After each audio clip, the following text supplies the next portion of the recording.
Hello everybody, we are back on episode 4 of the Continental War series. If you guys have not seen the previous episodes, you should go check them out. I have a playlist here on my channel. While you're at it, you might as well hit the subscribe button if you enjoy this content, because there is more to come. So, the map you're currently looking at right now is the turn 3B. And this was the previous move that Titan left me on. He also uploads these. I put his videos into the playlist in order, so you don't have to figure it out on your own. If you have not seen his episode either, you should go check it out and subscribe to his channel. Without further ado, let's try to undo what Titan did to me.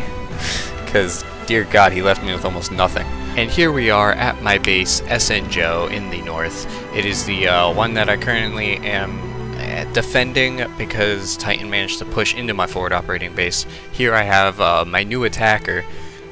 It has the same bombs on it, it's just a different body shape, and I plan on bombing his things. So yeah, let's get to it.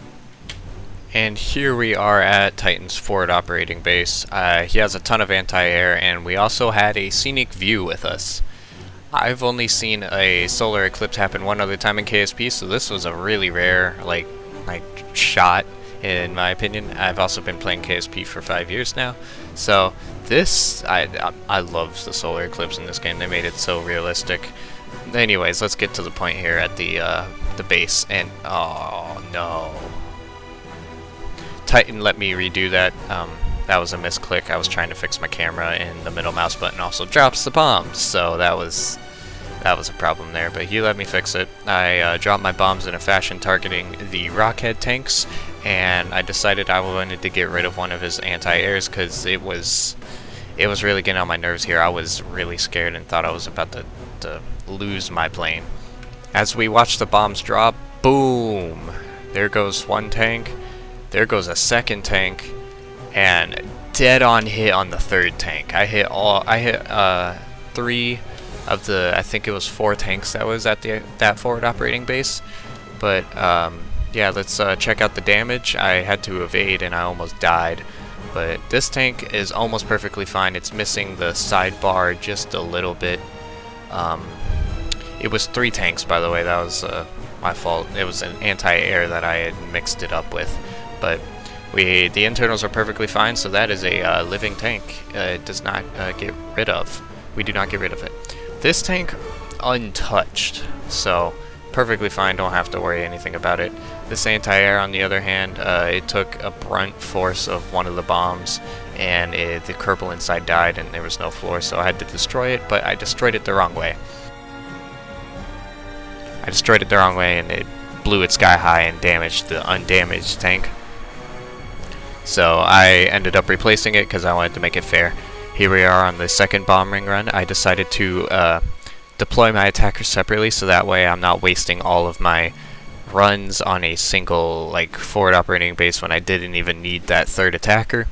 So I deployed them separately. We dropped the bombs here, 1, 2, and 3.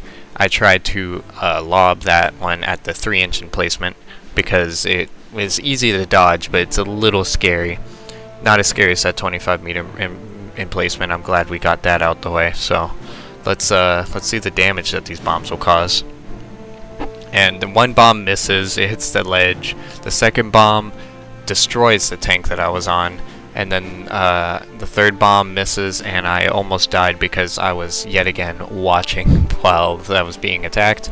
I need to start evading while the bombs are falling and then checking it after, because you guys could see the explosion from the sky. And after that engagement went well, I decided it was time for a tank battle. So I deployed what I believe to be the max amount of tanks. I can deploy a light tank, but I'm going to leave that for the south as Titan has pushed up the island chain. It is 1 move away from that base.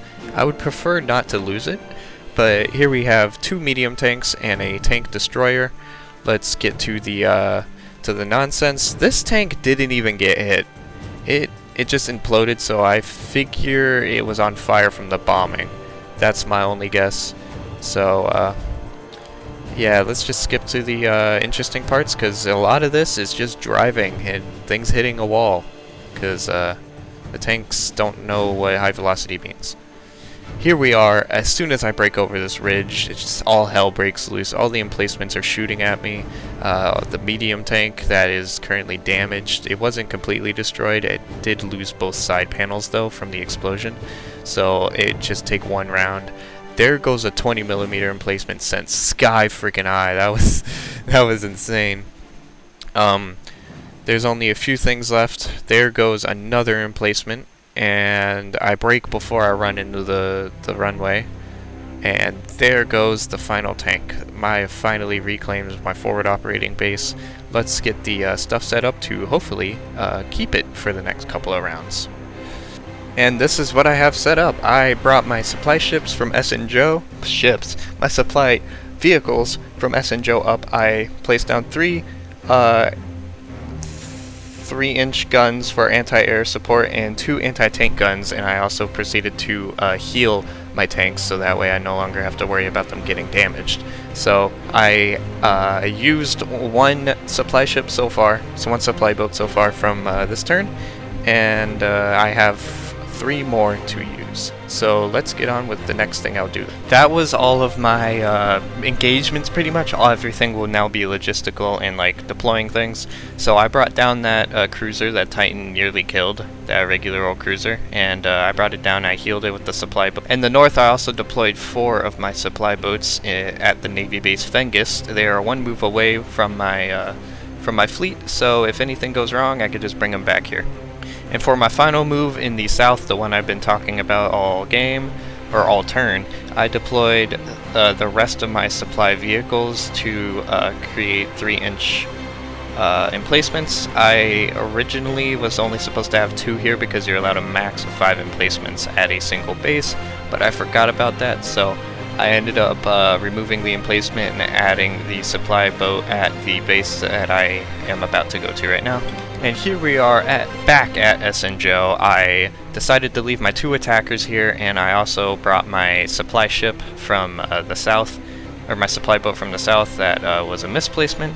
So we don't have to worry about that. Just remember it was 2 3-inch emplacements and 3 20mm emplacements at the southern base. Hopefully Titan won't be able to push through that. He only has 2 fighters and 2 fighters and a tank. He also I also had left 2 fighters over there. I completely forgot to show about that, but there was 2 fighters down there that were left over from my Air Force push. And with that, that is the end of this video. If you enjoyed, please consider subscribing.